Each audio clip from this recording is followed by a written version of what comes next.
Violet Purple, please report to Headmaster Lincoln's office.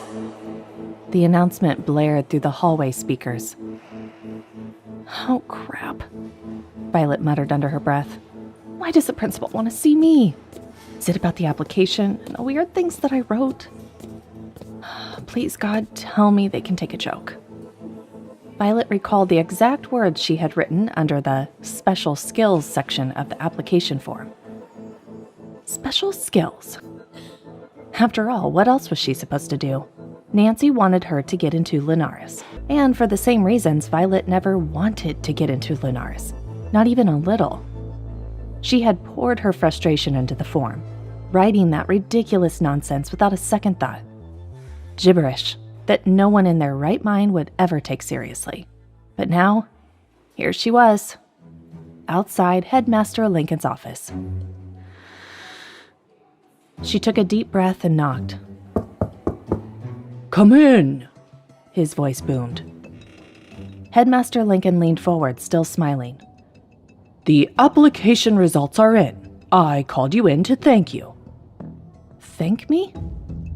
Yes, Violet. Don't you know that since the scholarship program started, only 3 students from our district have ever been chosen?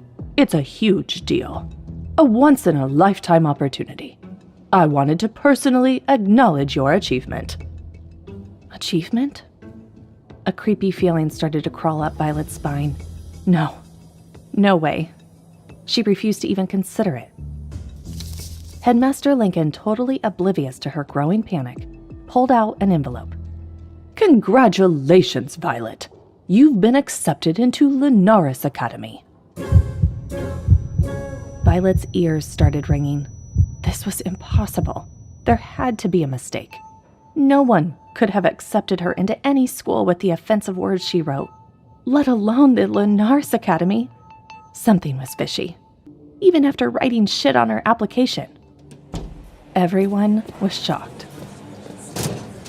As Violet headed out of the headmaster's office, all the elite kids who used to look down upon her now looked at her with jealous eyes. Violet wasn't much elated at her acceptance to the Lunaris Academy, but watching the dull, hung faces of those brats gave her a bit of relief. That was the only good thing that came out of her acceptance. However, now that her application plan had failed, Violet had a new plan in mind to ditch the academy. For over a week, she skipped school because the scholarship had a deadline. Show up within a week, or they'd give it to someone else. Violet hoped that this would get her rid of the Lenaris. But to everyone's surprise, some stranger from Lenaris sent her school a letter, all polite and everything, saying the offer was still good. They even said to call if something was stopping her from coming. It was bizarre.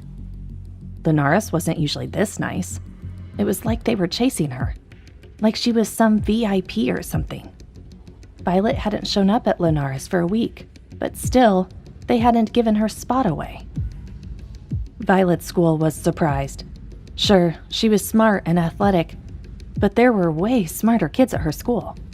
The brainiacs who studied 24/7, hoping to get that scholarship. Lenaris didn't want them. They only wanted Violet. It made no sense. No one knew what exactly was happening at Lunaris, but Violet was sure the star of her school now. Seeing Violet wasting her opportunity, her teacher tracked down her mom, Nancy's number, and called her. The next day, a furious Nancy went all haywire on Violet. And well, things went downhill from there. And there wasn't a thing she could do about it. Violet was going to Lenaris whether she liked it or not. Violet had never belonged anywhere, and she certainly didn't belong at a school full of royalty and wolves. But here she was. The cool air sent a shiver down Violet's arms. As she looked up at Lunaris Academy, she still had no idea how the hell she got accepted here. She was all confused as she stepped through Lunaris's gothic gates. But before she could take another step, a guy with bright green hair came barreling towards her, laughing like he was being chased by a pack of wild dogs. Violet didn't have time to react before he slammed into her, hard. Whoa! Before she knew what was happening, his arms were around her waist, steadying her. Well, hello there. Look what fate just delivered, he purred, his voice smooth as silk. His warm breath tickled her neck, and Violet shivered. Realizing how much trouble this guy could be, she pulled away and looked up. Big mistake. A mischievous grin spread across his face, and Violet's pulse quickened. As much as I'd love to get to know you, my purple princess, he said, there's a monster about to kill me. Okay, so he's a flirt. But murder? Violet's blood ran cold. She really hoped he wasn't being literal. But apparently he was. A deep roar echoed through the hall, startling everyone. What is going on? Before Violet could even ask, the green-haired guy was running again. Just as Violet was about to make a quick exit, she noticed something on the floor. Hey, you dropped this, she yelled, figuring it must have fallen off when they collided. Hold on to that for me, darling, would you? He winked, then vanished out the door. And he didn't even apologize for practically running her over. Violet shook her head, totally bewildered. What a weirdo. But at least he has good taste, she muttered, examining the necklace. The sapphire pendant, a teardrop surrounded by tiny diamonds, shimmered with an oceanic blue. Violet frowned. This wasn't just any necklace. The intricate engraving suggested a family heirloom. Holding something so personal made her uneasy. She was still examining it when a growl raised the hair on her arms. Turning slowly, she saw a furious, red-haired werewolf stalking toward her, muscles tense with barely controlled anger. Oh great, what now? Hatred burned in his eyes, his lips curled into a snarl. What did I do? She thought, panicking. His gaze locked onto the necklace. Without warning, he lunged. Violet reacted instinctively, dodging and pulling the necklace away. Hey, that's not... she started. But he cut her off by grabbing her throat. What the hell? Her eyes bulged. What is happening? Why isn't anyone helping? The other students just looked away. A chilling realization washed over her. This guy could kill her right here, right now, and no one would care. What kind of place is this? I don't know what you and Roman are up to, he hissed, his voice dripping with menace. But touch my stuff again, and it won't be good for anyone, he growled, lifting her off the ground. His stuff? Oh no. Violet realized he was the necklace's owner. The green-haired guy must have stolen it. That explained why he was running. And now, thanks to him, she was about to be murdered. Panic blinded her until, just as suddenly, he set her down, almost gently. To Violet's surprise, his eyes softened for a second, like he hadn't meant to hurt her. Listen, purple girl, don't get caught up in Roman's games, he warned, before stalking off with the necklace. Breathless and trembling, Violet had no idea what was going on. She just lay there, humiliated and terrified. Before she could move, a shadow fell over her. Not again, she thought. Looking up, she forgot how to breathe. Another tall, imposing guy stood before her. He wore dark shades inside, which immediately set off Violet's internal alarm bells. Who wears sunglasses indoors? Call it a hunch, but something told her the shades weren't a fashion statement, but a necessity. There was something off about him, something darker. Violet's heart pounded, and a weird tingle ran through her, a warmth settling in her stomach. What is wrong with me today? For a split second, their eyes met, or at least she thought they did. Behind those shades, she felt the weight of his gaze, sizing her up. A foolish part of her hoped he'd help her up. No such luck. Instead, his lips curled into a cold, mocking smirk. The kind that made Violet feel like prey, a toy to be played with. His eyes raked over her body, and her breath caught from a sudden jolt of fear. She'd dealt with guys like this back at her old school, and she knew better than to trust men with that dark, brooding intensity. Whatever was drawing her to him, it wasn't good. Suddenly, his lips twisted into a wild, unsettling grin. "Welcome, my purple flower. I've been waiting for you for so long." What the hell? Why are all these guys being so frank with me? Calling me nicknames on my first freaking day? This place is really messed up. And what is this look this shady guy is even giving me? Violet was terrified, even though that time she almost choked to death didn't freak her out as much as this creepy guy. Violet got up quickly, practically flew down the hall. She didn't look back, not even once. "It's probably nothing," Violet told herself. "Just some bored psycho wolves getting their kicks from messing with a human." But no matter how hard she tried to shake everything off, a nagging feeling stuck with her. Something wasn't right. What were the odds of running into a thief, getting choked by a brew, and then meeting that guy all in like 5 minutes? This wasn't a coincidence. It felt planned. But who did it and why? Was her getting accepted into this academy also part of some wicked plan? Violet shook her head, trying to clear her thoughts as she was about to meet the principal. Maybe she'd finally learn why she'd been accepted, despite her less than perfect submission. And what was happening to her on her very first day? As she knocked Principal Jameson's office, a voice called out, "Come in." She smiled as Violet walked in. "Welcome, Violet." But her smile faltered when she saw the bruise marks on Violet's neck. "Who did this to you?" she demanded, her voice full of worry. For the first time since arriving, Violet felt a flicker of hope. Finally, someone was going to deal with that jerk. She quickly explained what had happened, describing the red-haired guy in detail. But as she spoke, Principal Jameson's expression changed from anger to something much worse, fear.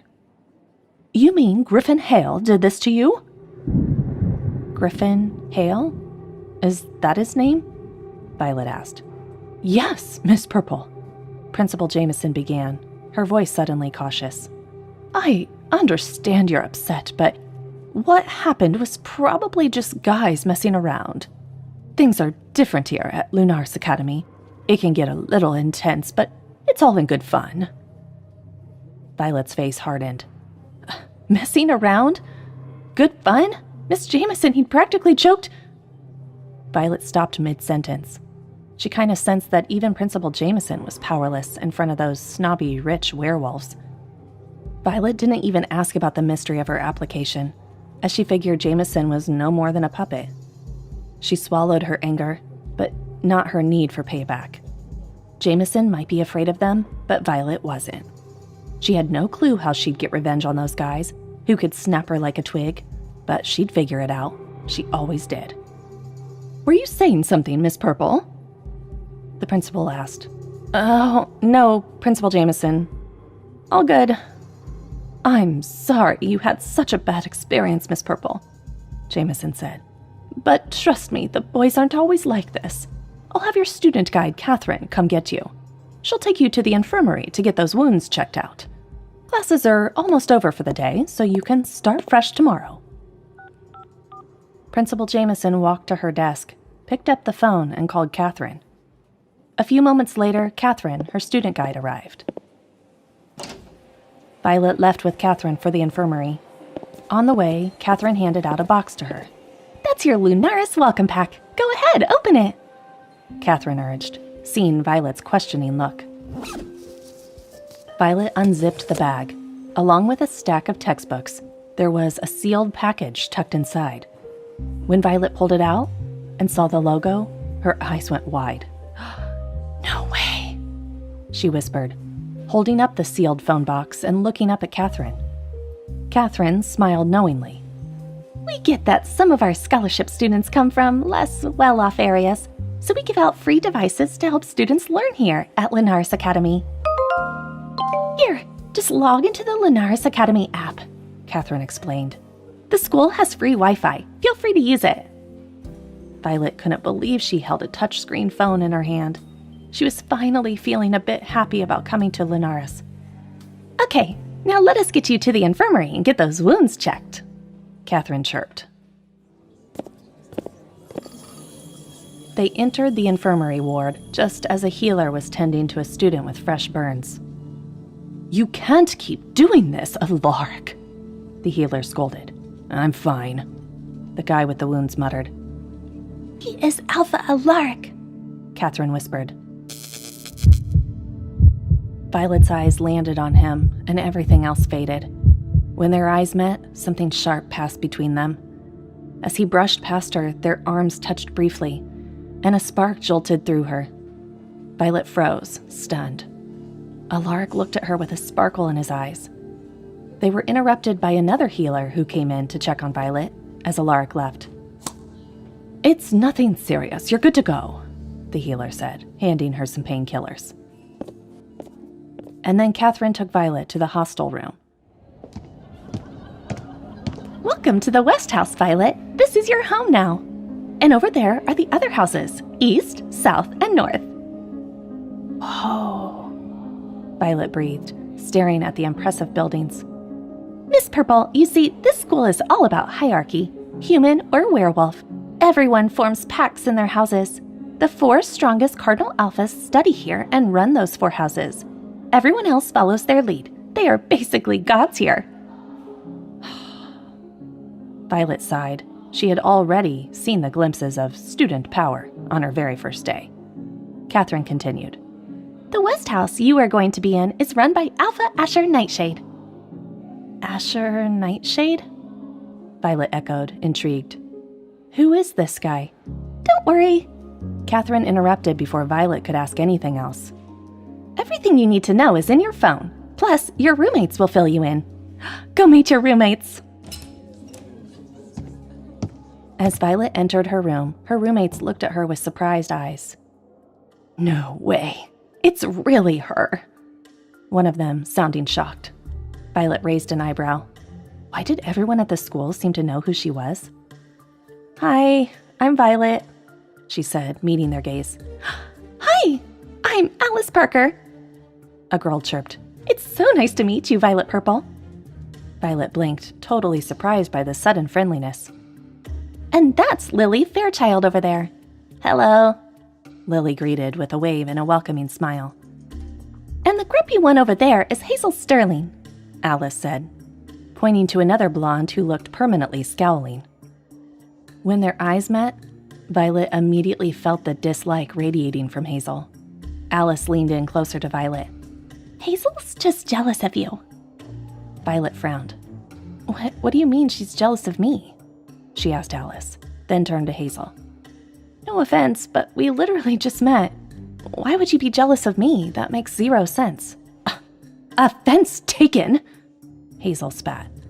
And quit believing the garbage Alice is spewing. Oh, really, Hazel? Seriously, your ego is out of control, especially after you were just gossiping about that video. Lily finally chimed in. Violet stepped away from the touchy-feely Alice. What video? All 3 girls turned to her, looking at her like she was totally clueless. Violet felt her cheeks burn. What was she missing here? Lily raised an eyebrow. You haven't checked your newsfeed? Newsfeed? Violet echoed, even more confused. Biodome, Lily explained. It's where everyone at Lunaris Academy, humans and werewolves, gets all the gossip, trending topics, and school news.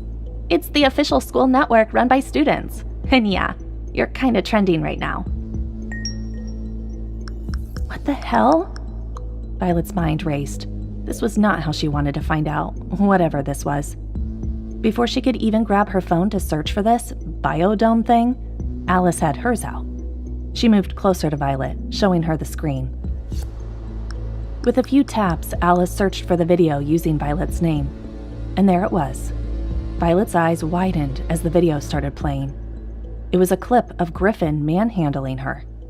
Oh, God. Who the hell recorded that? Violet winced, humiliation twisting in her gut as she watched herself hit the floor, awkward and vulnerable. The thought that the entire school had seen her like that burned in her chest. She wanted to disappear, to melt into the floor and never be seen again. Is this school really like this? Violet burst out. Just picking on people and worshipping jerks like Griffin? Lily's face turned serious. Careful about bad-mouthing the Cardinal Alphas, she warned. The walls have ears here, and you don't want more trouble. Was that monster a Cardinal Alpha? Violet questioned. Yes, and look, you are not even grateful. Hazel sneered from her bed. What's there to be grateful about in being choked by some entitled jerk? Violet retorted, losing her patience. Hey, Violet, what Hazel's trying to say is that you've broken a school record.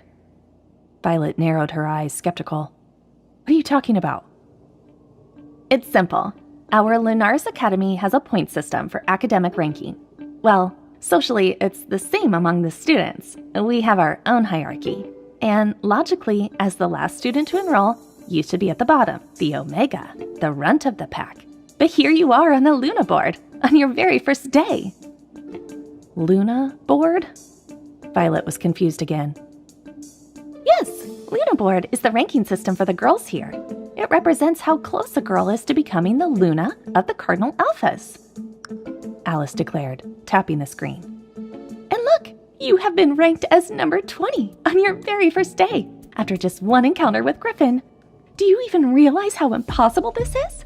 No one has ever shot up the ranks this fast, ever. By making it to number 20, you now have a chance to mingle with the elites. You now have the privilege of associating with the Cardinal Alphas. Whatever. By the way, who exactly are these Cardinal Alphas? Violet asked, her interest piqued. The Terror 4, Lily answered with a wry smile. Most of us would kill to even be seen by them. But unfortunately, only those ranked between 1st and 20th have their attention. Violet shook her head, exasperated. What's so special about the Terror 4 that everyone's losing their minds? Heck, even the name screams trouble. Who said they aren't special? Hazel Sterling whispered. What other alphas have you seen with such godly powers? What powers? Violet stammered. Lily turned to her, eyes wide in disbelief. You really don't know the Cardinal Alphas have powers? Without wasting a second, Alice tapped away on her phone, then held up the screen with a gleam of excitement. Look, these are the 4 Cardinal Alphas. The screen displayed a photo of the so-called Cardinal Alphas altogether. It took Violet roughly 30 seconds to recognize each one, and when she did, a curse slipped from her lips. You've got to be kidding me. Why? What's wrong? Alice straightened up, concern flickering across her face.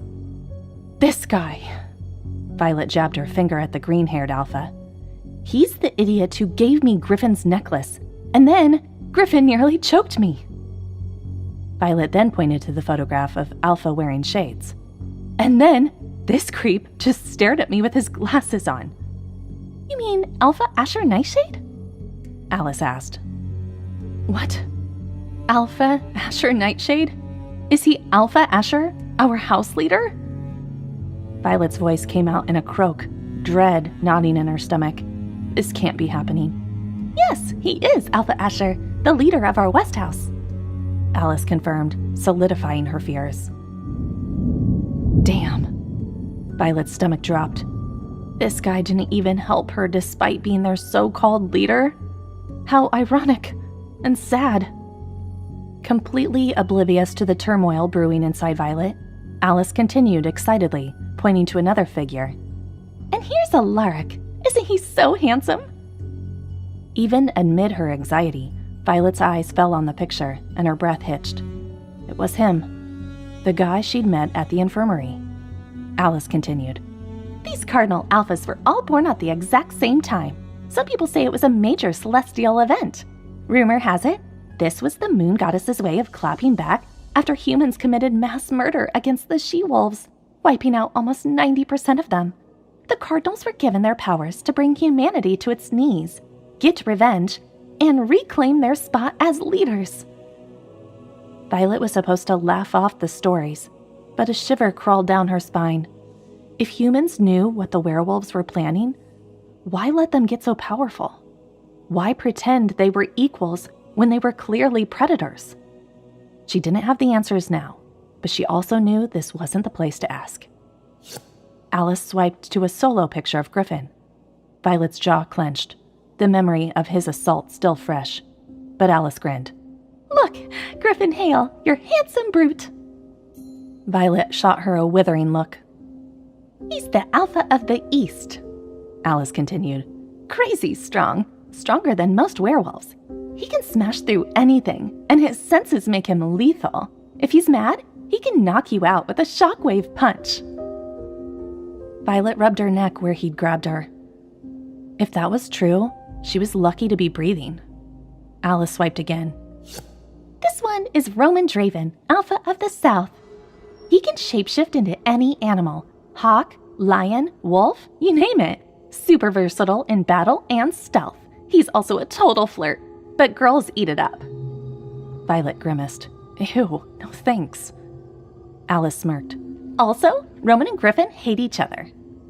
Violet realized that might be the reason they were fighting today. Next was Asher Nightshade, alpha of the West.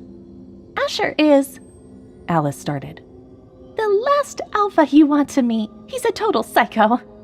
He's a mindbender. He can plant thoughts, erase memories, basically puppet master you. That's why he wears the shades. You need to keep away from him especially." Violet shivered. Oh yeah, she knew there was a lot behind those shades. Right. She'd avoid him like the plague. "And last, our charming prince, Alaric," Alice said, holding up a candid photo. "Alpha of the North," Alice said. "He controls lightning, EMP-level bolts, paralysis, storms, you name it." Violet blinked, and the electric jolt she felt while close to him made sense now. "Alpha Alaric is brilliant, too," Lily added, "but his temper, deadly." Rumors say that he has been experimenting on something dangerous related to the hearts and electric charges. On hearing it, Violet's brief interest in Alaric almost vanished. "So," Alice grinned, "any alpha you like?" "What?" Violet blinked. "You're in the top 20 now," Lily said. "They'll see you as an equal." But Hazel scoffed. "Please, they're all practically taken." "Yeah, but no one's official Luna yet," Alice shot back. Hazel rolled her eyes. "You all don't know, but this is all arranged. Autumn is probably already locked in for the one who emerges as the King Alpha, and the rest, they will probably be married as per family deals. Violet here has no chance." Violet's patience finally snapped. "All right, enough. It's not like I am even interested." She looked each of them in the eye. "I am so sick of the ridiculous drama at this school." Alice gasped, offended. "Ridiculous drama? Do you know how lucky you'd be if you caught the eye of a cardinal alpha?" "Enough!" Violet's sharp tone made Alice flinch. "I appreciate you filling me in on the school gossip," Violet continued. "But that's all it is to me, gossip. I didn't even want to come to this academy. But now that I am here, I don't want to be part of some pointless tradition. My focus is only to study and build a future for myself. I won't let anyone pressure me into joining in on this nonsense." Violet's roommates were speechless. A heavy silence filled the room. Violet didn't wait for any response. Turning her back to them, she lay down on her bed and closed her eyes, shutting them out. Sleep came quickly, her body exhausted and her mind still buzzing from the day's craziness. That night, Violet's life changed. As somewhere in her sleep, a certain alpha waited to give her a private welcome into his pack. Hey amazing viewers, it's Voilette here. Thanks for sticking with us. By the time of the release of this video, only 7.3% of our viewers have joined the party by subscribing, and 92.7% of you might miss out on our next mind-blowing video. So what are you waiting for? Hit that subscribe button and join the exclusive club.